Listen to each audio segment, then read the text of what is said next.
Bon matin tout le monde, bienvenue dans On jase de chasse de pêche de plein air avec moi-même, Steph Monette. J'espère que vous allez bien ce matin. En ce beau dimanche, frette. Calique, c'est une belle. À date, là, Christy qui fait beau pour chasser, là, c'est malade. Il y a un petit peu de vin ici ce matin, mais quand même. Dans mon cas, il ne me reste plus que 48 heures et je pourrai vous parler directement du territoire de chasse. J'ai vraiment hâte. Vraiment. En fait, aussi aujourd'hui, on est sur la rive sud de Montréal.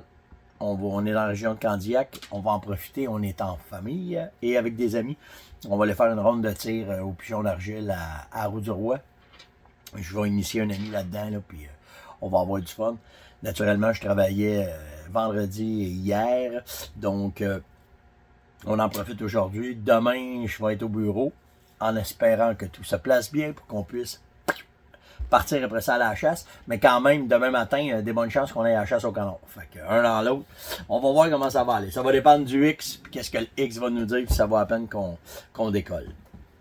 Pas mal d'affaires à vous jaser un matin, des questions le fun. Ça a réagi beaucoup hier concernant la petite mise au point que j'ai faite avec vous autres. Merci de votre support, de votre compréhension, puis de voir là, où est-ce qu'on s'en va avec ça, puis de comprendre que c'est pas tout le monde qui a les mêmes moyens. Ça nous ramène sa planète, ça. Vraiment, là, tu sais. Fait que justement, matin, vous allez voir, j'ai eu une couple de questions. Ça l'a fait développer. Ce que je suis content, c'est qu'il y a bien des jeunes qui écrivent. Ben des jeunes qui écrivent en me disant bon ben là, vous allez voir, là, je t'ai appuyé, tu fais quoi, comment est-ce que tu faisais ça dans ton temps? C'est pas vraiment dire ça, mais c'est ça pareil. Fait que je vais vous donner des trucs. N'importe quel truc que je peux vous donner à vous débrouiller, ben ça va me faire un gros plaisir. Dans les nouvelles, on parlera pas de politique, là. Mais moi, je suis content de rester au Canada. On va vous dire ça de même, OK? Je suis content de me promener à travers ce pays-là, puis je l'aime mon meilleur plus pays du monde, OK? On va vous dire ça de même. Mais là, tu sais, quand t'as un gars comme t'as un premier ministre qui fait la pluie et le beau temps avec des règlements, puis les armes à feu, ben je suis content de voir dans l'Ouest ils mettent leur culotte, puis ils disent hey, le clown, ça marche pas comme ça. Ben, parce que l'Alberta avait déjà dit à Trudeau qu'il n'embarquerait pas dans son système de rachat d'armes à feu. Ben là, c'est la Saskatchewan qui vient dire on n'embarque pas là-dedans, nous autres non plus. Si tu veux racheter les armes, tu vas t'organiser tout seul. Nous autres, tu ne profiteras pas de notre province pour toi passer une affaire qui n'a pas de bon sens. Donc, j'ai bien hâte de voir comment est-ce que le Québec va se positionner là-dedans. On verra. Mais les provinces de l'Ouest, il faut leur donner ça. Quand c'est le temps de dire oui, c'est oui. Puis quand c'est le temps de dire non, c'est non. Puis ils se tiennent debout. Puis en fait, la seule raison pourquoi faire qu'ils se tiennent debout, c'est qu'ils trouvent que c'est illogique de faire ça. L'argent, on devrait en mettre ailleurs, non pas dans le rachat, pour faire ma gueule à une couple de nunuches qui veulent rien comprendre. Là. OK? De prendre l'argent, de la mettre à bonne place, santé mentale, peu importe où est-ce qu'ils vont mettre l'argent, dans l'éducation, dans l'arrêt de l'importation illégale, des policiers entraînés, des moyens pour arrêter ça, ben, ça c'est clean. Tu sais, dire ça de même, c'est clean.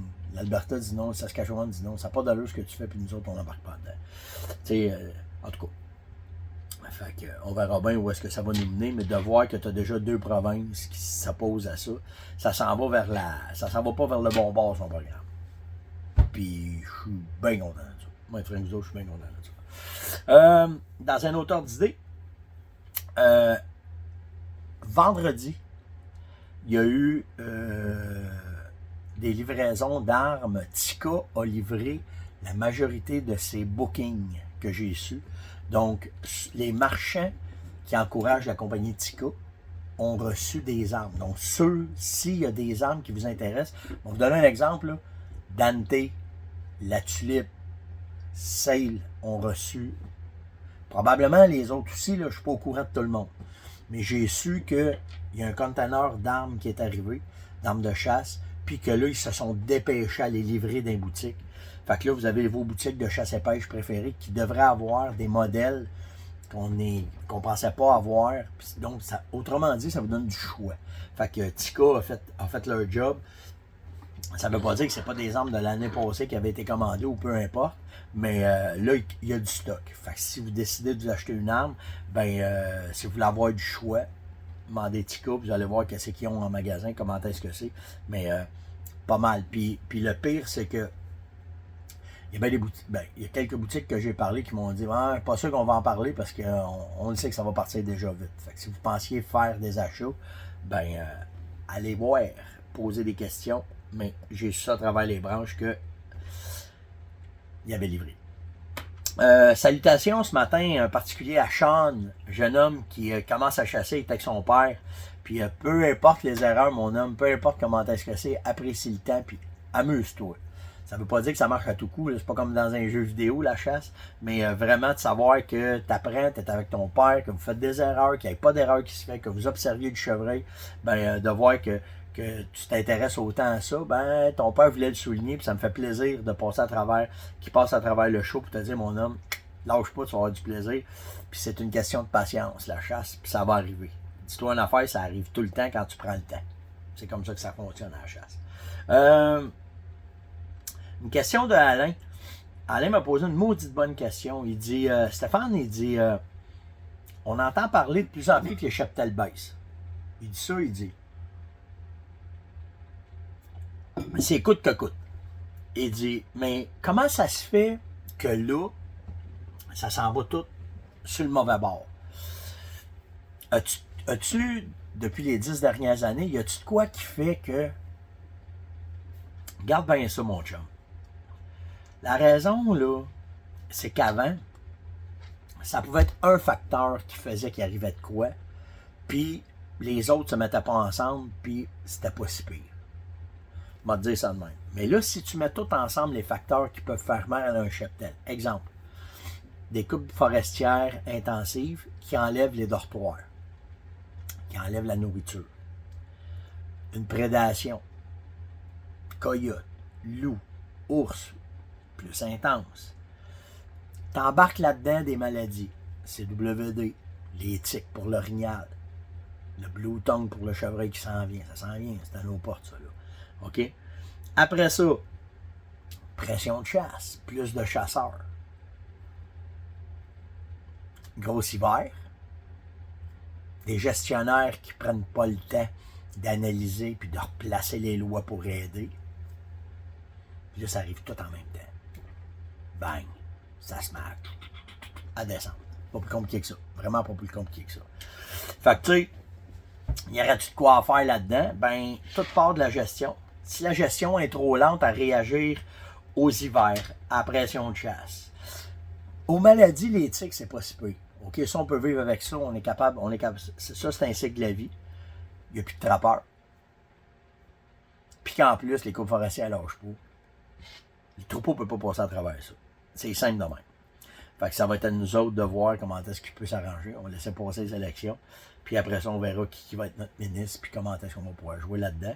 Mais c'est tout. C'est quand tu mets tout ensemble, puis que tout fonctionne en même temps, c'est là que ça se trouve. C'est le cheptel qui mange une claque automatiquement. J'ai Dan qui me demande comment ça se fait que les chevreuils deviennent complètement nocturnes. Il dit, c'est-tu possible qu'ils soient juste nocturnes, mes bocs, puis que là, je les vois plus pantoute? Impossible. Un boc chevreuil, même s'il y a bien de la pression, c'est sûr qu'il va tomber nocturne. Mais il ne tombe pas nocturne 24 heures sur 24, c'est impossible. Ce qu'il faut que tu fasses, c'est que tu trouves les places où est-ce qu'il est dans le jour. Parce que s'il rentre à ta place en noirceur, c'est parce qu'il a découvert de quoi. Puis ça peut être aussi de où est-ce qu'il part qui va arriver plus tard chez vous. Fait que c'est à toi de faire tes devoirs pour que quand tu vas faire ta prospection, c'est pour ça à Star qu'on vous dit on fait des micro-appos. Parce que si tu as, exemple, 100 arbres, 200 arbres, 400 arbres, 600 arbres, 1000 arbres, peu importe, puis que tu fais plusieurs micro-appos, la seule affaire de cette technique-là, c'est que ça coûte cher de caméra. C'est pour ça, tu n'as pas le choix, c'est les caméras qui vont t'aider. mais que sur chacune de tes micro-zapas, tu mets des caméras, tu vas voir, là, en dedans de 200 heures, ça prend à peu près 200, 150, 200 heures que tu vas être capable de t'en sortir, là. Tu vas être capable de voir à quelle heure qui arrive à une, à quelle heure qui arrive à l'autre, puis à quelle heure qui arrive à l'autre.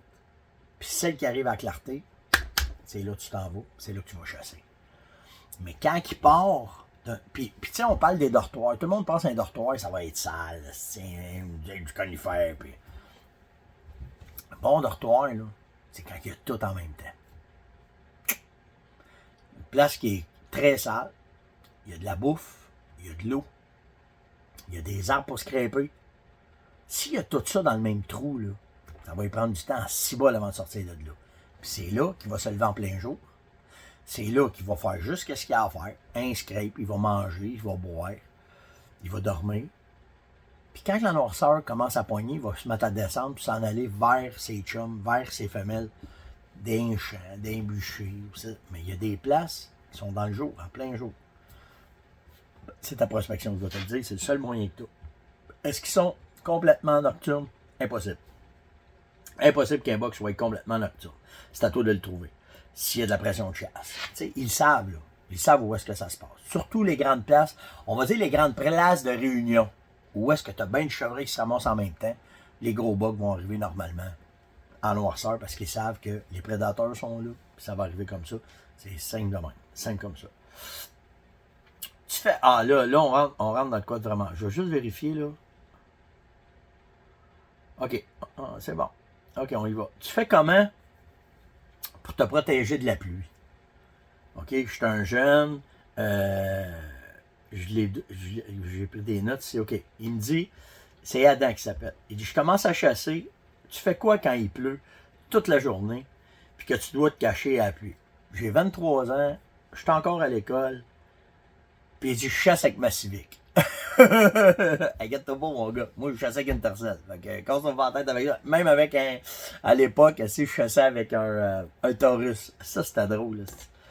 Je partais du bureau, là, j'étais en habit pas en cravate. Là. Je sautais ici, ça arrive ici de Montréal. En 10 minutes, j'avais mon saut de camouflage sur le dos. Puis là, je partais et j'allais chasser. Puis j'ai tué du chevreuil. Puis le chevreuil, je le mettais dans la valise du char. Puis j'étais à la maison. Pendant ça dans le garage, je continuais à chasser. Fait qu'inquiète-toi pas, ça prend pas tout le temps 4x4, OK, vraiment, là. Si je lis bien, ben écoute, tu sais, je comprends très bien que tes moyens peuvent être assez réduits. Puis ça rejoint un peu ce qu'on a parlé hier. Je trouve ça nice, vraiment nice comme question. M'a dit ce que je faisais, moi. À l'époque, j'ai pas les moyens d'avoir des sauts en Gore-Tex. Par contre, la seule affaire que j'ai jamais négligée, c'est mes sous-vêtements. J'ai tout le temps eu des bons sous-vêtements. Ça fait très, très, très longtemps que j'ai des bons sous-vêtements qui vont garder ma chaleur et qui vont faire évaporer ma sueur. OK? Pour rester au sec. Le best que j'ai trouvé à date, qui prend pas l'eau, ben, qui prend l'eau, mais qui fait la job vraiment, là, c'est Hypnose. OK? Le Rafale, là, ce vêtement-là, je te dis, je l'ai testé, je l'ai tellement essayé. OK? Je me souviens des shots d'arranger des wapitis à grosse pluie. OK? Puis que. Je tremble, j'enlève mon jacket, l'eau me coule, puis mon Rafale, il me tient au chaud. Je te le dis, là, ça, c'est ton premier investissement. Tout de suite, après ta carabine, là, Hypnose, OK? Là, tu pars avec ça. Là, tu arrives, t'as un voyage de chasse, il mouille tout le week-end, ou il mouille une semaine de temps. Tu sais, tu chasses dans le freeland, t'as pas de cash, tu voyages de montagne en montagne, tu te caches où ce que tu peux, puis là, il mouille, puis il mouille. Puis là, tu te dis, ah, comment je vais faire m'en sortir? Alors, hier, ce que j'ai fait, j'ai été voir ce que je pouvais trouver pour me démarrer. Fait que je suis allé chez Sale, j'ai rentré chez Sale. Première affaire que j'ai trouvée, 1,99. Un poncho, il appelle ça un poncho d'urgence. Que ce soit un poncho d'urgence ou que ce soit un bout de polythène que tu coupes, que tu mets dans ton sac à dos, là, tu pars avec ça.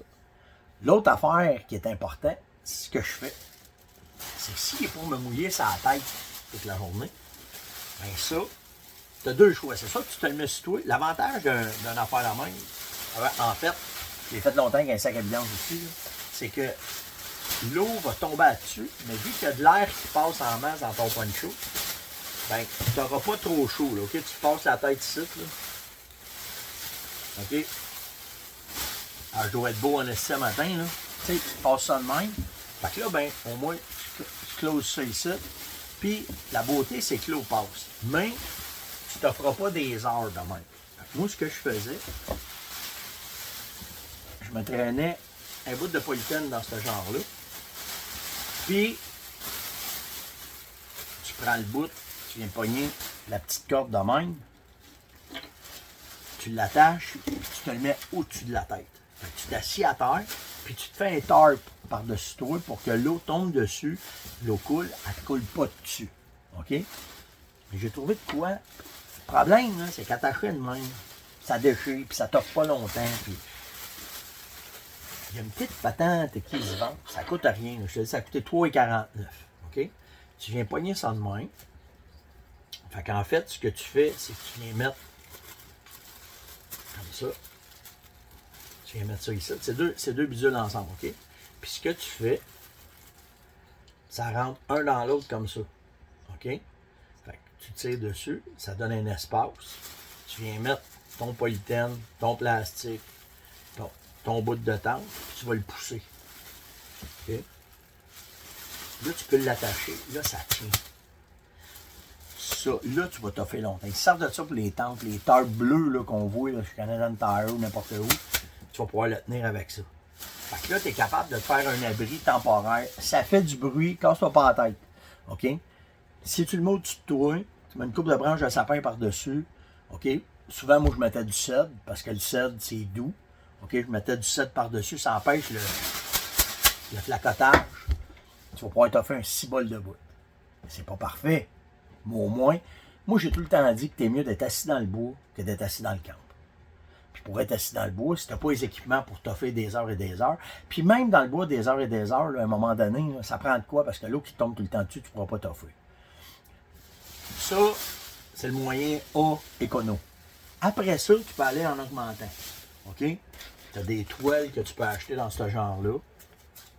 OK? Ça, c'est une petite toile que tu vas mettre au-dessus de toi. Bien différent. Plus cher, par exemple. Mais tu te débrouilles avec ce que tu as. Puis après ça, tu as des parapluies que tu peux acheter qui viennent se pogner après un arbre, que tu vas mettre au-dessus de toi. Un autre step, une autre affaire. Mais il y a tout le temps moyen de moyenner. Mais ce que ça prend, puis de la corde. Tout le temps, avec de la corde. Tout le temps. De cette façon-là, tu vas pouvoir t'en sortir. Tu peux te bâtir une mini-abri si tu veux. Le but, là, c'est de faire de quoi que tu vas être capable de faire un 4, 5, 6 heures assis à la même place, un beau spot, le vent sur le bon bord, puis tu vas pouvoir passer du temps plus, c'est tout ce que tu as besoin. Le reste, tu fais qu'improviser. Là, tu sais, ce que je viens de te dire là, ça coûte en bas de 5$. Là. Fait que tu vas être capable de vraiment bien te débrouiller. L'autre est après. Puis tu vas être capable de t'amuser. Puis après, quand tu vas avoir appris à te faire un abri rapidement, que la pluie va tomber, que tu vas contrôler une majorité du bruit que ça va faire, tu vas voir, tu vas passer des maudites belles après-midi. Parce que c'est pas... Chasser dans des caches, j'ai pas tout le temps fait ça, là. Moi, j'adore me promener en forêt. Dans l'Ouest canadien, là, quand je chassais dans les Rocheuses, là, cette technique-là, là, à tous les jours, je le faisais. Il neigeait, il ventait, pour couper le vent, je me faisais un abri vite fait. Je m'assoyais, pic, pouc, pouc, mettais ma toile, je m'assoyais, j'étais bon, un Christy de bout. Parce que de couper le vent, de couper la pluie, après ça, t'es bon pour faire un bout. Puis là, ben, tu vas apprendre à découvrir les habitats que tu peux faire ça. Tu sais, autour d'un gros pin, autour d'un sapin, autour d'un cèdre, souvent c'est bien mieux qu'entour de des feuillus. Mais s'il y a bien des feuilles, tu vas être capable aussi. Dans des capes de roches, rentrer dans une place dans des roches, tu vas être capable aussi. Puis là, ben après ça, tu fais-tu des feux? Pas bien, je suis pas fort là-dessus. Mais le but, c'est d'essayer d'être confortable puis de t'offrir le plus longtemps possible. Ben facile. Alors, j'espère que ça répond à ta question, madame. Une autre question de Liti. OK, il me demande, je chasserais le canard en kayak. Qu'est-ce que tu en penses? Si je vais sur le lac Saint-Pierre, tu penses-tu que c'est faisable? Absolument. Absolument. Sauf que tu as des affaires à respecter. OK? Première affaire, attache ton fusil après ton kayak. Je te le dis, man. Déjà arrivé de le part dans le fond de l'eau, tu pédales en 5 grammes pour aller le chercher. OK? Nous autres, c'est en canot dans ce temps-là. Tu peux le faire en kayak, la même affaire. Je ne sais pas quel genre de kayak que tu as, mais je te conseille fortement d'avoir des weather. Parce que si tu as sauté en bas à cet incite, tu vas être loin fret. Fait que ça te prend des weather. Je ne sais pas si tu peux rentrer, si c'est un kayak que tu rentres dedans ou si c'est un kayak que tu as à l'extérieur, peu importe. Mais ça te prend des weather. respecte les affiches des chasseurs. Parce que tu vas voir qu'il y a des gars qui ont trouvé des marais à l'intérieur du lac, d'un jonc. Les gars, ils ont une place ouverte, les gars mettent des canons là-dedans, puis les gars ont mis des pancartes pour dire qu'ils chassaient là. Ça, tu respectes ça. Tu fais bien attention à ça. De toute façon, quand tu vas chasser, tu vas entendre les gars tirer. Fait qu'il n'y aura pas de problème. Puis après ça, mon chum, have fun. Tu vas capoter de te promener à travers les joncs, de te promener. Puis, je te dirais, une autre affaire que tu vas peut-être plus aimer que tes pagaies pour te promener dans l'eau, ça va être juste une pôle que tu vas être capable de te pousser. Parce que souvent, tu vas être dans un jonc, puis tu ne seras pas à l'aise. Fait que tu es capable de mettre ta rame de kayak en avant de toi.